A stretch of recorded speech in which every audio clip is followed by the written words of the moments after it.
What's going on, y'all? Welcome to another episode of the Geek Out Room podcast. Don't forget you can check out our episodes over on Spotify, Apple Podcasts. Just type in Geek Out Room podcast and you should find us.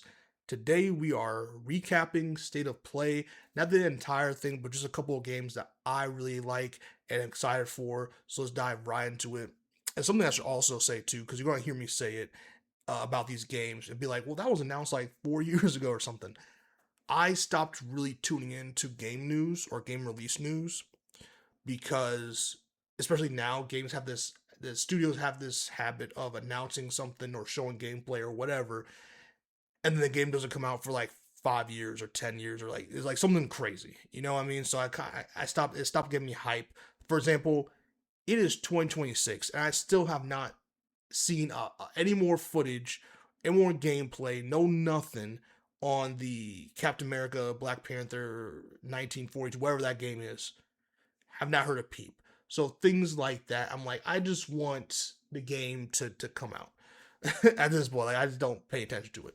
But when I do watch the Game Awards, State of Play, stuff like that, I do tune into those, So I'm like, okay, cool. This is something they announced. So if you hear me talk about something, you're like, they announced that 3 years ago, but this is my first time hearing about it. That's probably why. So let's get started with Tomb Raider Legacy of Atlantis, which is a remake of the original games. And I'm a huge Tomb Raider fan. It is no secret to anyone who really knows me. I'm a huge Tomb Raider fan. I enjoy Tomb Raider games and Tomb Raider over Uncharted. Not dissing Uncharted at all. Not dissing Nathan Drake.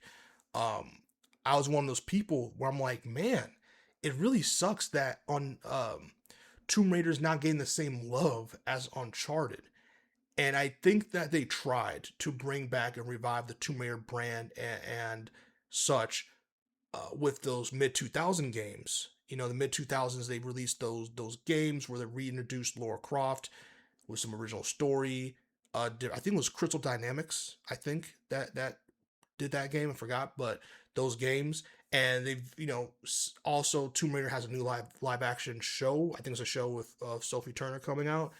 Uh, and they've made some anime. I think 2 seasons of not if I'm not mistaken of the Tomb Raider anime that's come out on Netflix. So like they've tried to really they keep on trying to like push Tomb Raider and keep the brand alive and keep reviving it. And then I don't know what it is about Tomb Raider. It just sometimes it feels like the story just lacks some type of depth that like Uncharted mastered. You know what I mean? And I see Tomb Raider Legacy Atlantis, the gameplay. I'm like, man, this would take me back to the game, not the GameCube, the Dreamcast days, the PS1 days. And it's just so fun. It looks gorgeous. It looks puzzly. And that's the thing about Tomb Raider. For those that aren't like fans or have never played the OG games, it's the puzzles. It's the exploration. It feels like you're in like Indiana Jones. It feels like I feel like they try to make Tomb Raider more like Nathan Drake instead of Indiana Jones, if that makes sense. I don't even want to compare the three of those. It kind of gets a little murky, but you know what I mean. I feel like more exploration mixed with some badass gunplay, but bring back those puzzles. Bring back the waterfalls. Bring back the moving stone balls where you're running through like Temple Run type stuff. Like bring back some of those things, and with a good script and some dynamic gameplay, you're going to get something really really interesting at Tomb Raider. And so I know this is a remake, but I know they're also bringing original story after this. I think before after. So I'm excited for the future of Tomb Raider. It looks sick, and I cannot wait. Next is Rayman. Rayman is an interesting one for me because I'm super excited, dude. Not that even I was the biggest Rayman fan, but there's like 3 games that my parents, who are not gamers at all, have played when they first came to America. And like one of them was Super Mario. When me and my brother were kids, they loved playing Mario 64 with us. Galactica, I mess this name up all the time. Galactica. It's funny, guy. I just said this name right like 50 times the other day. I don't know why I can't say it right. The one that you're a ship and you're just blasting things, you're just moving side to side. That game. Don't know why I can't say the name right now, but that's the game that they like playing. And then it's Mario, that game, and then they like playing Rayman. And so it's cool to see this Rayman remake. 3D looks gorgeous, looks fun. It's a game that I can play with co-op with them. It's a game that'll bring my parents joy. It's a game that I can play with my friends and their kids, and that's fun. Like it looks like a fun Rayman game, which is a remake. So like I already know what it is, but it's just cool to see it coming to the PS5. It looks fun. Rayman. I was just talking about someone the other day. I'm like, man, it just feels like a long time since I played a Rayman game, or that Rayman was like in the fever of modern game or gaming in general. So it's cool to see Rayman come back. Because again, I was one of the few people in my life, not in the world, but in my life, that was really excited to see Mega Man start to make a comeback when the Game Awards aired. So Rayman, I'm here, one of the few people in my life, but I'm here. Rayman, day one cop for me. Next is Wolverine. Man, Wolverine looked good. I did not watch the leaks. I knew very little about this game. I just knew Insomniac was making it, and I was like, cool. I'm gonna wait for that like real gameplay trailer. I'm gonna wait for that moment. And yesterday was the moment. That was an exciting trailer. That was like, or not even a trailer. That was exciting gameplay. Not even a trailer. It was exciting gameplay, and it's everything I wanted out of a Wolverine game. It is bloody, gory. The fighting combat mechanics look great. The regen, like the healing factor was executed super well. Like I really liked that. Um, and it begs a question. I'm super curious in the Wolverine game. Like, can you die? You know what I mean? Like, I wouldn't be mad at it. I know, like, I'm not one of those fans. Like, I wouldn't be mad at it if like your health bar reaches zero, you die, you start over from last checkpoint. Like, I get that. Or will they add something? Because Insomniac is one of those studios. I'm very curious. Like Insomniac and Santa Monica, which we'll talk about in a second. Those two studios do really well at like detailed things when it comes to games like this. I'm very curious in the Wolverine game if when your health bar reaches zero or at least close to zero, is that the only time the regen factor kicks in. So you never truly die, or there's never truly a start over, a game over in the Wolverine game. You just constantly have to like, that'd be interesting because we've never, to my knowledge, I don't think a game has ever done that. So I'm very curious how the regenerative factor, the healing factor, will kick in this game. I've seen it in the gameplay, but like I wonder, that was kind of out of context. Within context, I'm curious: is there never a game over? That'd be a very interesting, very very interesting way to make this game. It'd be very interesting. So I liked it. Jean Grey was in it. That's cool. You'll get, it looks like we'll get Sabretooth, Omega. We get a lot of stuff. It feels like the X-Men don't exist because this is in the Spider-Man universe for the Insomniac games, from what I'm seeing and what I've been told. So it's gonna be very interesting if the X-Men don't exist, and this is them pre X-Men, and then going to build the team. That's gonna be interesting. Because Wolverine, man, he just has great solo adventures. Like Wolverine is, besides it being him fighting styles being primed for video games, it's he just is the guy who goes and has these random adventures around the world. It looks like this game is going to take you around the world on one of Logan's crazy adventures. As something has a good way of really making personal stories, just like they did with Spider-Man, PS4 Spider-Man, and Miles Morales video game. And I'm very, very, very curious of how they're going to like what the story of this Wolverine game is going to be, and to I'm super excited to witness this game. I'm very excited. Next is Silent Hill Townfall. I'm not a horror guy. I'm starting to get into them. I'm really, because some horror games, especially games, are really fun. But I'm very terrified of like the horror genre, and sometimes the story for horror games or movies can be very hit or miss with me. So I've been trying to get over my fear of that, and by playing like Resident Evil 9 and some other stuff.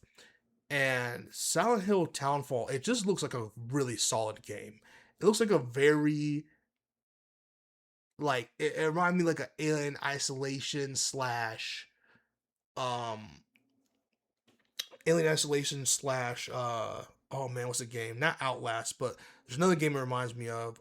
The Quiet Place. Quiet Place, the video game that came out for Quiet Place.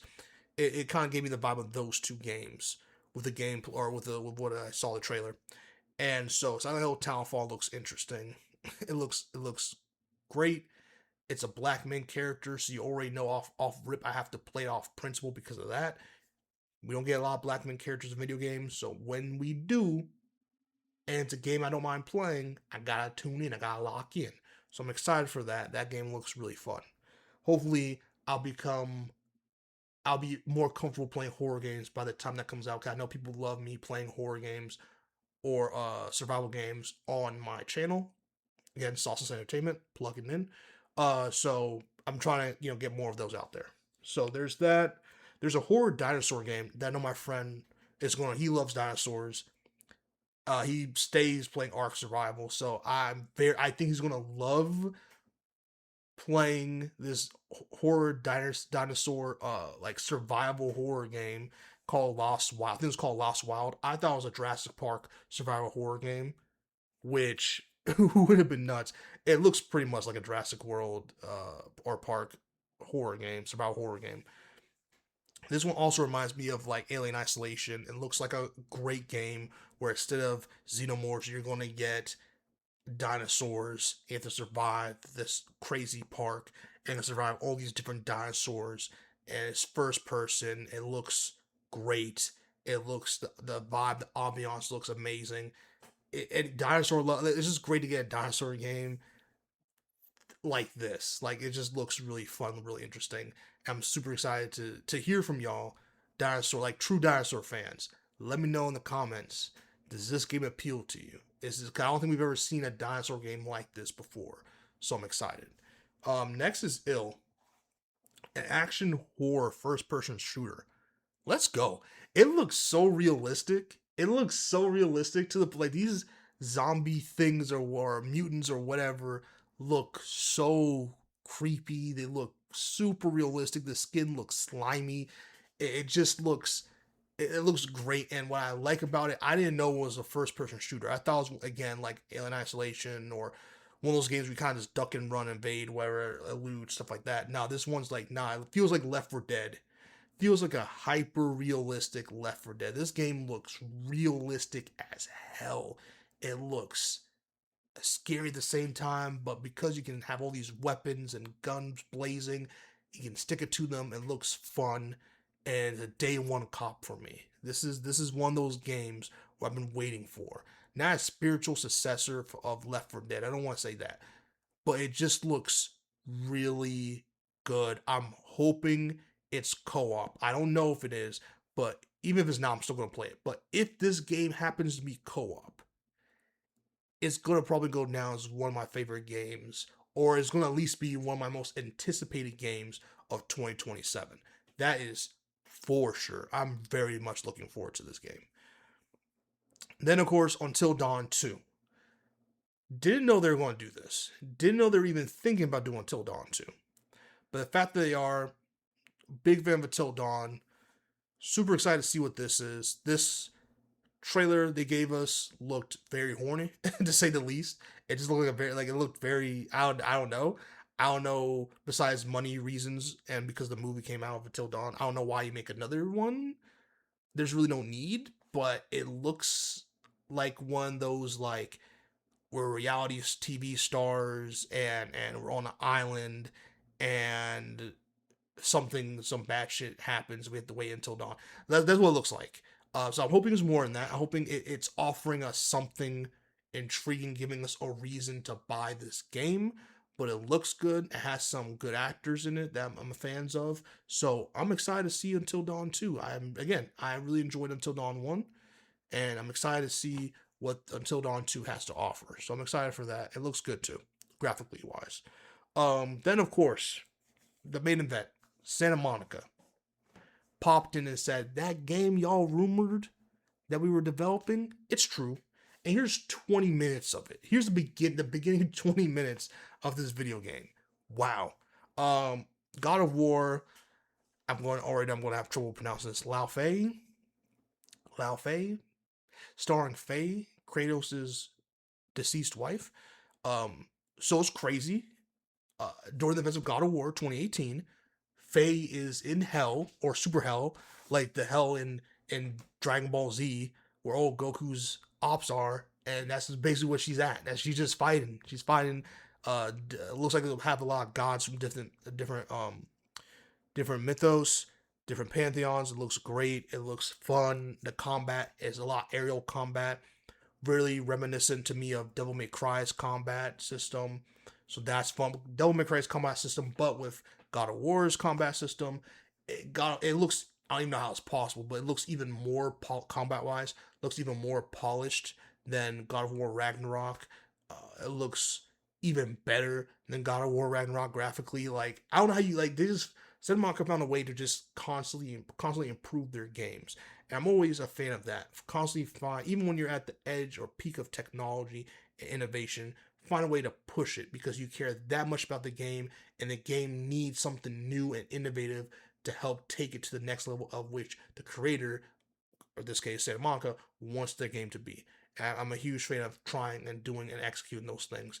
It looks like they did it again with this God of War game, and I'm super excited because I was like, I don't. After finishing God of War Ragnarok, I was like, I don't know where they go with God of War after this. I'm not gonna lie, as much as I love Atreus, I don't know. I don't know personally if I'm ready for a God of War game starring Atreus. Like I don't know if I'm ready for that. What I am ready for is Faye because this combat system looks amazing. The stacking looks crazy. Graphically looks insane. Again, Santa has a great way of creating these story scripts that are very personal, very detailed, and and then they're not going to just make this game for the sake of making this game. I mean, even the DLC they did for God of War Ragnarok, I'm not going to spoil it, but just even that DLC, they found a way to make it a very personal and and made the journey of that DLC worth playing. And so I don't think a lot, some people are saying they're making this just to make this. I don't believe that. Even if they did, it looks sick and I'll enjoy it anyway. I don't care what anyone says. But they do meticulously know what they're doing with these things. And I'm very, very curious to explore Faye, to explore her mythos, to explore like her personal mythos, and to explore what plans she had, like all this stuff. It was a mystery and all this stuff, and I'm fine leaving that way. But if they're going to make a game based on her and tell her story, then let's like really dive into this story. Like let's really dive into who she is. And I'm hoping this game goes over death in a way because she did die. It looks like from the footage, it looked like she died before she was ready, or died like a little before she thought she was going to, or something like that. It looks like she didn't finish what she wanted to do on Earth. So maybe exploring love, like the love she has for Kratos and Atreus, of course, family, Kratos, Atreus, and like the idea of death and the idea of the afterlife, idea of lingering emotions after your death, like all those things. There's a lot of things they can explore with Faye's character and keep it real personal while also giving this grandiose new type of reality that we haven't seen before in this game. We can do both, and it looks like they're going to deliver both, and I'm super excited. The only issue I have with this is that there was no date. This is one of the only games where there's no date, and that's scary. Because that tells me, even with, like, especially they have 20, they show us the first 20 minutes of this video game. So I am shocked, like shocked that there's not a release date. I mean, they could at least, they're not even a year. I'm not even shocked there's no release date. There's no release year. They could at least said, hey, it's not coming like, 2027. Again, no studio has to stay by their release dates anymore, or years anymore. But like, damn, not even 2027. That's scary. When we look at 2028, 2029, I don't know, but it looks good. It looks like they're cooking. Do what you gotta do. Been waiting for the Wolverine game, waiting for GTA 6, waiting for so much. And don't be wrong. Something else I want to say too. GTA, Grand Theft Auto 6 got the industry shook. It looks like by the release days that I've seen, the release dates that I've seen for all these games outside God of War, it looks like GTA 6 might actually be coming out in November this year because every other studio has pushed their game release to like September, October. They want no smoke with November, December, January. They want no smoke because they know as soon as GTA 6 drops, everybody and their mother is playing GTA 6. Insert the meme of I think it was Andy who like dropped his toy, dropped Woody. You know that meme where you drop Woody to go play with another toy. That's what's going to happen when GTA 6 drops. It's going to be over. GTA 6 might be the first game where they don't release enough physical copies for people to buy. I haven't seen something like that in like a decade. This GTA 6 is a cultural movement when GTA drops. No one wants smoke. I've never seen this many games come out in a single month before, like I did in the state of play.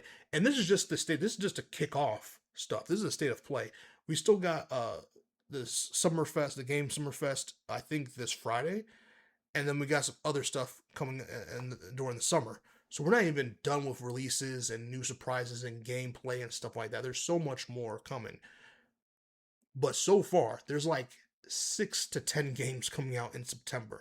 And not just small single A game. Like there's like highly anticipated games all being squished in 2 months before, not even a month, 2 whole months before GTA 6 is rumored to come out. I say rumored because who knows with GTA, but it's really looking promising now because the fact that people are like, oh, nah, a lot of these games that didn't have release dates when the trailer dropped for GTA 6, now there's release dates telling me like, okay, so people know, or at least at this point they're highly like, okay, there's a high, if not for sure positive, is highly likely that GTA 6 is dropping in November. This is the best indicator that GTA 6 is dropping in November because everybody wants no smoke. I would be shocked if a single video game, even Call of Duty, I think Call of Duty usually comes out in November.